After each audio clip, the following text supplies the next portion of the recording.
하나님 찬양대의 찬양을 통하여 찬양받길 원하시는 아버지께서 영광 받으신 줄 믿습니다.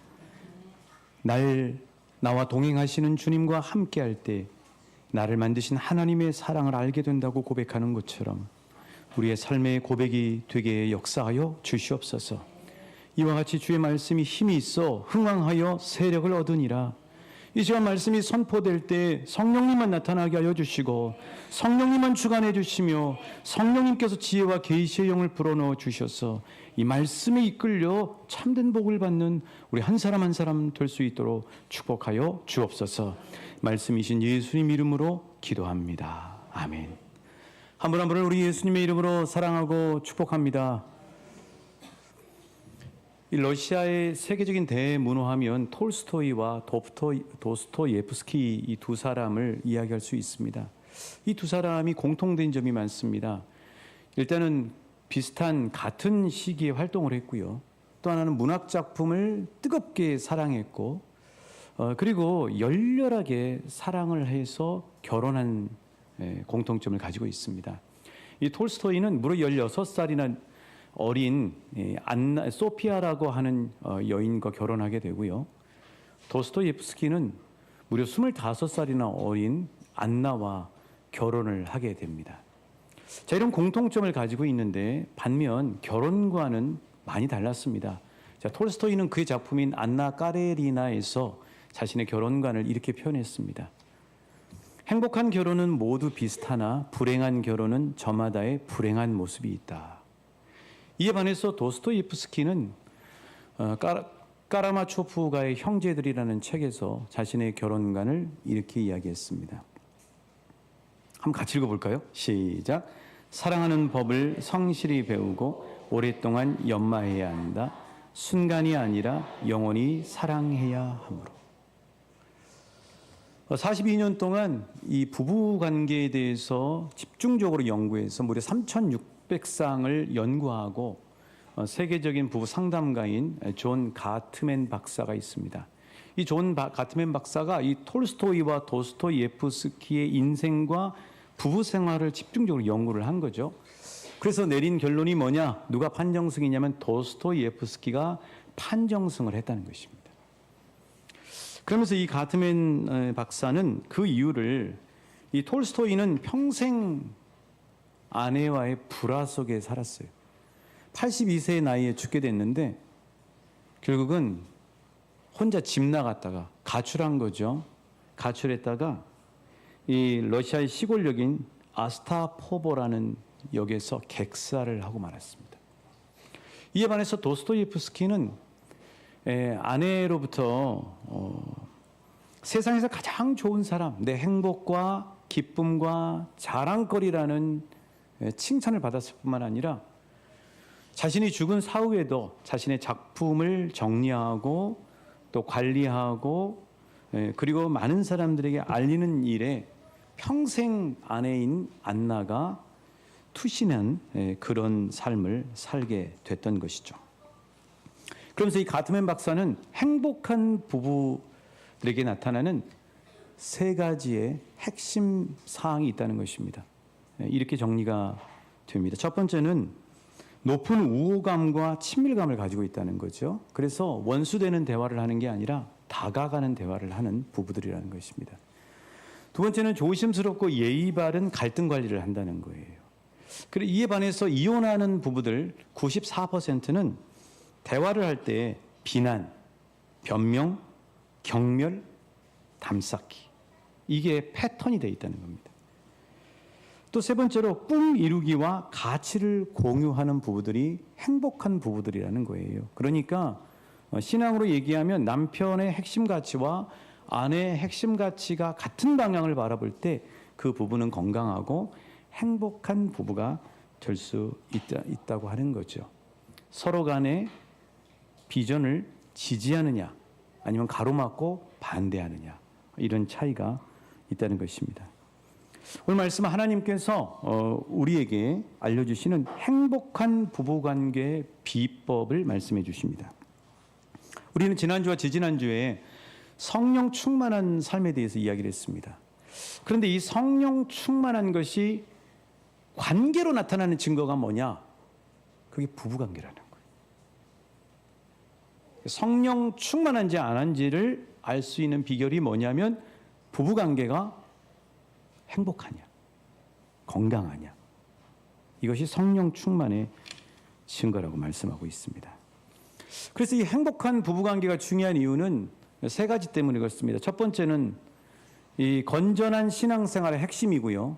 또 하나는 행복한 가정의 핵심이고, 그리고 마지막 하나는 가와만사성이라는 말처럼 인생 성공의 지름길이에요. 자, 그렇다면 하나님이 가르쳐 주시는 행복한 부부관계의 비법은 뭔가? 오늘 말씀 21절이 핵심입니다. 우리 같이 봉독하실게요. 시작. 그리스도를 경외함으로 피차 복종하라. 우리 한번 따라 하실까요? 그리스도를 경외함으로 피차 복종하라. 이 그리스도를 경외한다라는 말은 무슨 뜻이냐면요, 성령 충만해지면 하나님의 임재가 강하게 느껴져요. 성령이 충만한 사람은 교회에서 예배 드릴 때만 하나님의 임재를 느끼는 것이 아니라 어느 곳에 있든지 하나님이 그곳에 오늘 불렀던 마나임 찬양대 고백처럼 동행하심이 느껴지게 돼요. 그래서 그리스도를 경외한다고 하는 것은 뭐냐면은 그 가정에서 부부가 뭐 세 식구가 살든 네 식구가 살든 둘만 있든 간에 하나님의 임재라고 하는 지붕 아래 살고 있다는 걸 의식한다는 거예요. 그래서 피차 복종하게 된다는 겁니다. 이 복종이라고 하는 말은 참 재미있는 말인데 우리가 생각할 때는 뭐 군대 용어처럼 느끼지만 여기서 이야기하는 복종은 헬라어로 휘포타소라는 말인데, 이 휘포라는 말은 무슨 뜻이냐면은 뭐뭐 아래에서라는 말이에요. 타소란 말은 질서 있게 배열한다, 이런, 우리 책상 정리하듯이. 그러니까 하나님이 말씀하시는 행복한 부부의 비법은 무엇이냐면은 하나님의 임재 안에서 서로를 존경하고 존중하고 조화를 이룬다는 거예요. 쉽게 말씀드리면 이런 겁니다. 제가 스승 목사님 네 분하고 한 2박 3일을 아주 이렇게 좋은 바닷가에서 보낸 적이 있어요. 근데 집이 이렇게 생겼습니다. 뭐 인형 그림이지만 집이 2층 집인데 당연히 스승 목사님 네 분은 1층에서 지내시고 저는 2층에서 지냈어요. 1층과 2층이 터져 있어요. 그리고 가운데를 계단으로 올라가게 돼 있습니다. 오랫동안 함께 지낸, 그리고 너무나 잘 알고 편안한 관계임에도 불구하고요, 그 스승 목사님 네 분이 1층에 지내시니까 저희 부부가 훨씬 말하는 것도 의식하고 조심하고 화장실 가는 것도 조심조심 다니고, 그리고 또 뭘 하려고 해도 행동들이 조심스러울 수밖에 없는 거죠.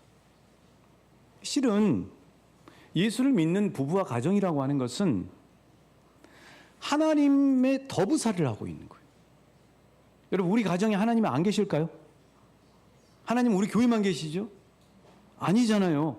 하나님 우리 가정에서 함께 하시잖아요. 여러분, 하나님이 우리 가정에 함께 하시니까 우리가 평안하잖아요. 그래서 하나님이 언제나 우리 가정에서 함께 하세요. 우리가 마치 시댁살이와 친정살이 하는 것처럼 하나님과 더부살이를 하고 있는 거예요, 부부가.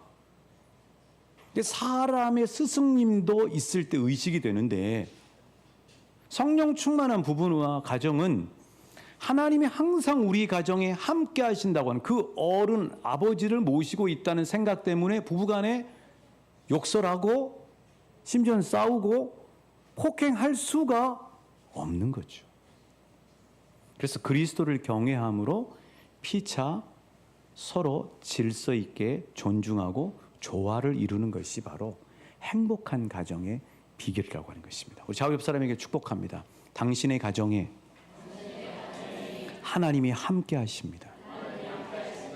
그분 앞에서 복된 삶을 사십시오. 그래서 존 비비어 목사님은 그 순종이라고 하는 이 베스트셀러에서 순종이 뭐냐 이렇게 이야기를 했어요. 저도 그 책을 가져왔는데 이렇습니다. 순종은 뭐냐면은 하나님의 권위 아래서 누리는 보호와 자유라는 거예요. 저기 밑줄을 딱 꺼놨죠. 순종이 뭐냐? 존 비비오 목사님 하는 얘기가 한번 따라 하실까요? 하나님의 권위 아래서 누리는 보호와 자유. 그래서 이 책의 뒷장에 보면 여기 글이 이게 써져 있어요. 이 글이 이런 글이 써져 있습니다. 한번 잘 들어보세요. 하나님의 날개 아래 은밀한 처소가 있다. 그곳에 자유와 공급과 보호가 있다. 하지만 하나님의 참된 보호를 누리지 못하는 신자들이 너무 많다. 그들은 하나님이 안 계신 세상에서 자유와 안전을 구할 수 있다는 속임수에 빠져 있다. 사탄의 이런 교묘한 전술을 막는 가장 강력한 무기는 순종이다. 우리가 하나님의 권위 아래로 걸어 들어가는 것이 순종이다. 하나님의 권위 아래서의 순종은 영원한 보호의 길이며 안식의 길이며 진정한 자유에 이르는 축복의 길이다. 바로 저와 여러분이 하나님의 경외하심, 하나님의 권위 아래서 사시는 복을 누리시길 주님의 이름으로 축복합니다. 그러면 참된 자유를 얻고요, 참된 안식을 누리고요, 참된 축복을 누리게 될 줄 믿습니다.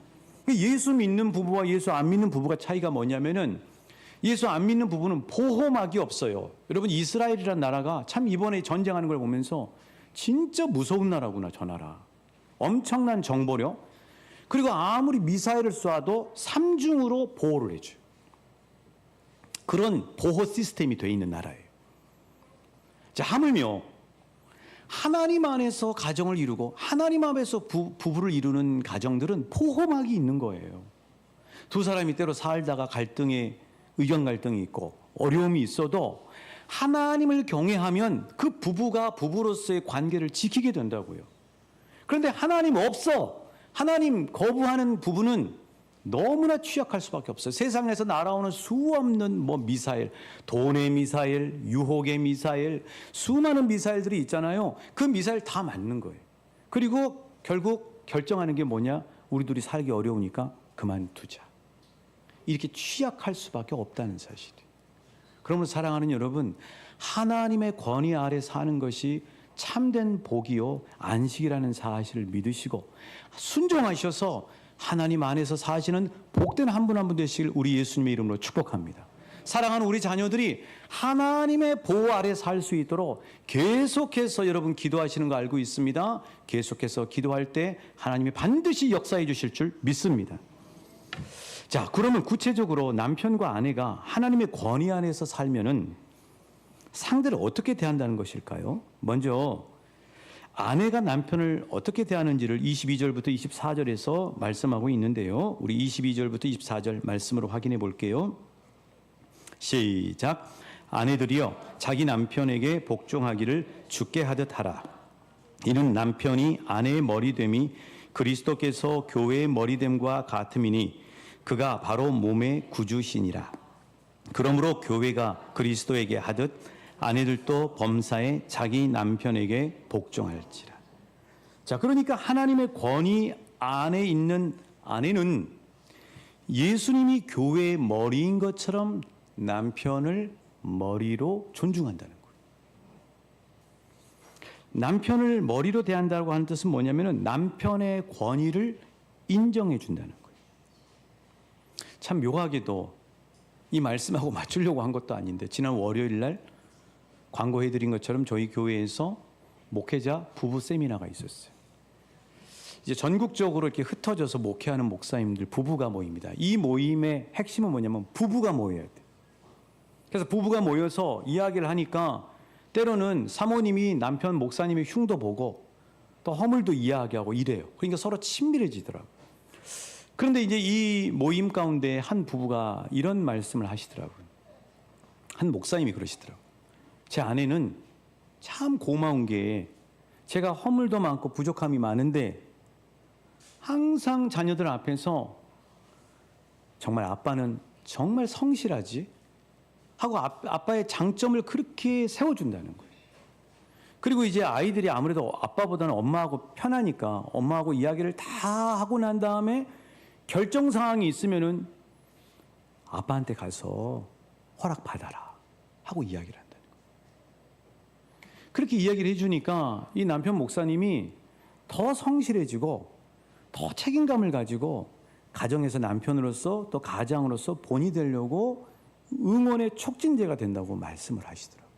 이런 식으로 아내는 남편을 가정의 머리로 그 권위를 세워준다는 것입니다.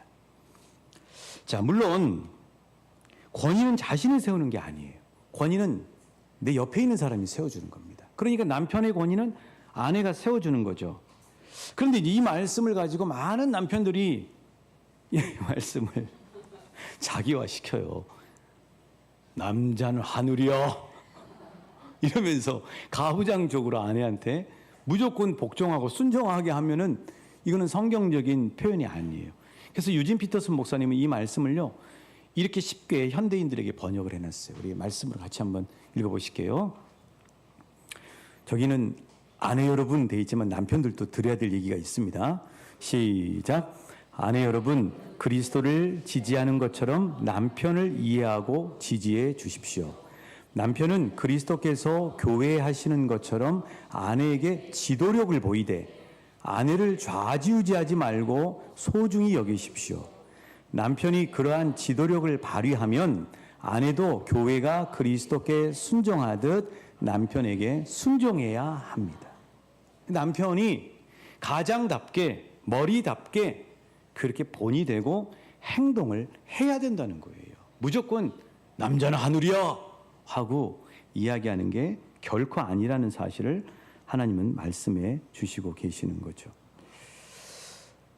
자, 그래서 사랑하는 여러분, 아내는 남편의 권위를 세워주고 인정해주되 남편은 머리로서 믿고 가족 식구들과 아내가 따를 수 있도록 영어로 얘기하면 리스펙터블 하셔야 돼요. 존경받는 남편이 되시도록 하셔야 돼요. 그럼 그 방법은 뭐냐? 남편이 하나님 앞에서 살면 돼요. 하나님 앞에서 살면 멋진 남편이 될 수밖에 없어요. 자, 그런 복을 받으시는 우리 왕춘교회 남편분들 되시길 우리 주님의 이름으로 응원하고 축복합니다. 두 번째로 남편은 아내를 어떻게 대하라고 하나님 말씀하시나요? 25절 그리고 28절 29절인데 우리 25절만 함께 봉독하시겠습니다. 시작. 남편들아 아내 사랑하기를 그리스도께서 교회를 사랑하시고 그 교회를 위하여 자신을 주심같이 하라. 그러니까 남편은 아내를 어떻게 사랑하냐면 예수님이 교회를 사랑하시는 것 같이 아내를 사랑하라는 거예요. 자, 그럼 여러분 예수님이 교회를 어떻게 사랑하셨어요? 예수님이 피를 흘려주시고 살을 내어주시고 생명값 위에 교회가 세워졌잖아요. 그리고 요한계시록 1장부터 3장에 보면 촛대 사이를 거니시는 이가 나와요. 그분이 바로 예수님이거든요. 예수님이 교회를 돌보시는데 24시간 빠짐없이 쉼없이 항상 거니시면서 보호하시는 거죠. 그 촛불이 꺼지지 않도록 바람으로부터 막아주고요. 그리고 그 초가 계속해서 타오를 수 있도록 기름을 공급해 주는 것처럼 남편은 아내를 그렇게 사랑해야 된다고 하나님은 말씀해 주시는 거죠. 그래서 남편은 아내를 사랑할 때 어떻게 사랑해야 되냐면요. 한번 따라해 주십니다. 물심양면으로 사랑해야 됩니다.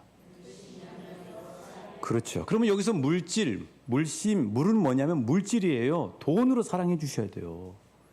여자들은 돈을 좋아해요. 그리고 사랑의 언어가 여자분들이 뭐 다른 걸로도 사랑하지만 남편은 아내에게 봉투를 잘 갖다 줘야 돼요. 그래야 아내가 살림살이를 잘할 수 있어요. 지하자매 웃고 있네. 그런 남편, 멋진 남편 만나길 축복합니다. 그렇죠. 그렇게 하셔야 돼요. 두 번째는 심이에요. 물질만 갖다 주고 사랑 다 했다고 이야기하면 안 돼요. 우리 대한민국 남자들이 좀 그런 분들이 많잖아요. 마음으로 사랑을 해줘야 돼요. 자, 그러면 마음의 사랑은 어떻게 합니까? 내가 말 안 해도 알겠지. 뭘 알아요? 마음은 어떻게 표현하냐면요. 말로 표현하는 거예요. 아내에게 마음은 어떻게 표현하냐면 말로 사랑한다고 표현해야 돼요. 말로 고맙다고 표현해야 돼요. 말로 미안하다고 표현을 해야 돼요. 그렇게 하시는 우리 훌륭하신 남편들 되시길 축복합니다. 그래서 남편들은 아내한테 물질과 마음을 표현하는데 말로 표현해야 되는데 그 말이 뭐냐면은 거친 말보다는 부드러운 말을 해야 되고요. 나쁜 말보다는 좋은 말을 해야 되고 부정적인 말보다 긍정적인 말로 마음을 표현해 주셔야 돼요. 자, 그래서 한번 따라하십니다. 사랑합니다. 감사합니다. 미안합니다. 이 세 마디면 여자분들 다 풀려요. 자, 우리 남자들만 한번 연습해 볼게요. 사랑합니다. 이동석 집사님. 네. 잘하시죠? 사랑합니다. 이쪽 보시고 한번 하세요. 네. 감사합니다. 미안합니다. 유영근 집사님 잘하시네요. 예, 그렇게 하시면 됩니다. 우리 여자분들은 복잡한 것 같지만 의외로 단순해요. 말로 잘 표현해주면 아니 무슨 자존심이 뭐가 중요해 부부간에. 사랑합니다. 감사합니다. 미안합니다. 이러면요 정말 부부간에는 충분한 사랑의 표현이 되는 거죠. 설교 모두에서 말씀드렸던 세계적인 부부 상담가인 이 존 가트맨 박사는 행복한 결혼을 위한 7가지 원칙이라는 책에서 부부 대화의 중요성을 매우 중요하게 얘기를 합니다. 이제 그러면서 인디안들이 부족해질 때 쓰는 방법을 우리에게 좀 얘기를 해주더라고요. 제시를 해주는 거예요. 이게 뭐냐면 이제 이런 건데요. 이 영어로 얘기하면 토킹 스틱이에요. 토킹이란 말은 말한다란 말이고 스틱은 막대기란 말이에요. 인디안들은 이제 부족회의를 할 때 어떻게 하냐면요. 이제 추장이 저 토킹 스틱을 딱 가지고 있다가 먼저 어떤 분이 이야기를 한다 그러면 그 발언권을 그분에게 주는 겁니다. 발언권을 줄 때 저 토킹 스틱을 딱 줘요. 그러면 이제 그분이 이야기를 하는 내내 저 막대기를 들고 이야기를 할 때 저분이 이야기할 때 규칙이 뭐냐면 한 사람도 끼어들어서는 안 돼요. 그 중간에 반론이 있어도 이 얘기하면 안 돼요. 그리고 이 토킹 스틱을 언제 넘겨주냐면은 이 이야기하는 사람이 내가 한 얘기를 모든 참여한 사람들이 다 100% 이해했다고 이야기할 때 다시 추장에게 넘겨준다는 거예요. 그게 뭐냐면 잘 들어주는 거라는 거죠. 그래서 우리도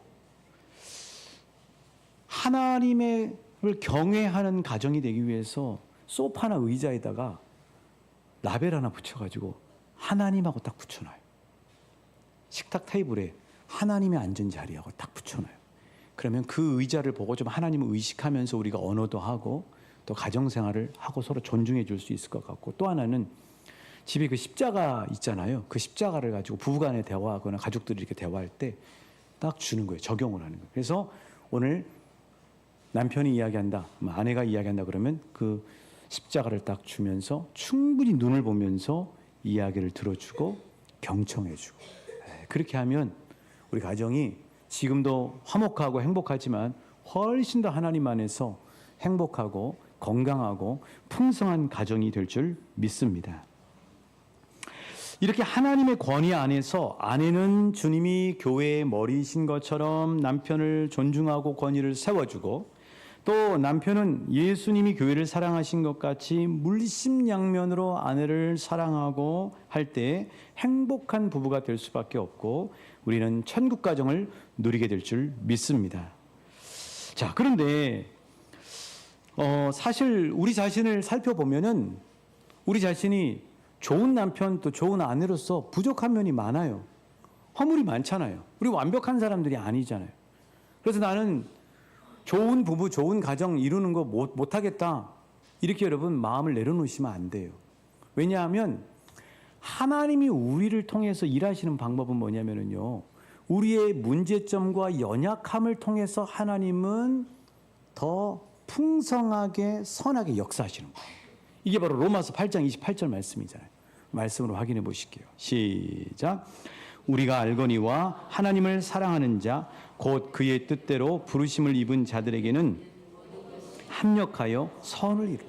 여기서 중요한 건 뭐냐면 하나님을 사랑하는 자라는 것과 하나님의 뜻대로 부르심을 입은 자들이라는 거예요. 이런 사람들에게는 부정적인 것임에도 불구하고 문제와 고난임에도 불구하고 이것이 합력해서 선을 이루는 역사를 허락하신다는 거예요. 한번 예를 들어 볼게요.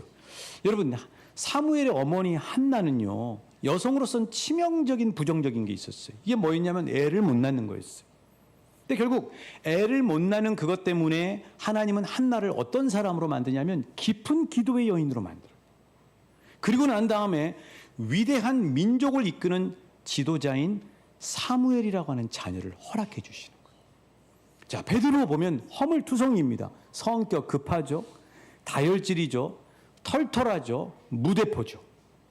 그런데 하나님은, 예수님은 이런 베드로의 약점을 통해서 믿음의 모험을 하게 하는 거예요. 그래서 예수님이 갈릴리 바다 위를 걸어오셨을 때 베드로는 그 무대포 기질로 물에 풍덩하고 들어가잖아요. 그래서 물 위를 걷잖아요. 빠졌지만 그것을 통해서 베드로는 어떤 사람이 되냐면은 자신의 연약함을 통해서 반석 위에 서는 믿음. 그래서 베드로의 이름이 뭐예요? 게바가 되는 거예요. 하나님이 이렇게 하신다고. 그러니까 저와 여러분이 남편으로서, 아내로서 부족하고 연약한 점이 있지만 그걸 가지고 하나님은 우리를 더 성숙시키신다는 사실을 기억하시고 정말 복되고 행복하고 계속해서 정말 성숙해 가시는 복된 부부와 가정 되시길 축복합니다. 잠언 27장 17절 말씀이 바로 그 말씀이잖아요. 같이 읽어보실까요? 시작. 철이 철을 날카롭게 하는 것 같이. 이건 새번역 성경은 이렇게 번역을 해놨더라고요. 시작. 쇠붙이는 쇠붙이로 쳐야 날이 날카롭게 서듯이 사람도 칭야 지혜가 예리해진다. 그러니까 철이 빛나려면, 칼이 빛나려면 어떻게 해야 돼요? 혼자 되는 게 아니고 칼과 칼이 부딪혀야 되는 거예요. 그게 바로 부부예요. 그래서 하나님이 우리에게 우리의 인생을, 나로서의 인생을 빛나게 하고 깎는 사람으로 붙여주신 지남철이 누구냐? 바로 사랑하는 나의 남편이고 사랑하는 나의 아내라고 하는 사실이에요. 하나님은 그렇게 해서 우리를 성숙시켜가는 거죠. 그래서 가정이 귀하고 부부가 중요한 거예요. 자, 오늘 설교를 마치면서요, 다시 한번 이 도스토예프스키의 결혼관을 우리가 한번 주목해보고 마무리하려고 합니다. 자, 도스토예프스키의 결혼관. 결혼이 뭐라고요? 한번 결혼하고 끝내는 게 아니라는 거예요. 이게 톨스토이와 다른 거예요. 같이 읽어보실게요. 시작. 사랑하는 법을 성실히 배우고 오랫동안 연마해야 한다. 순간이 아니라 영원히 사랑해야 합니다. 이게 결혼 생활이에요. 이런 복을 받으시는 우리 한 분 한 분 왕춘교회 부부들 가정 되시길 예수님의 이름으로 축복합니다.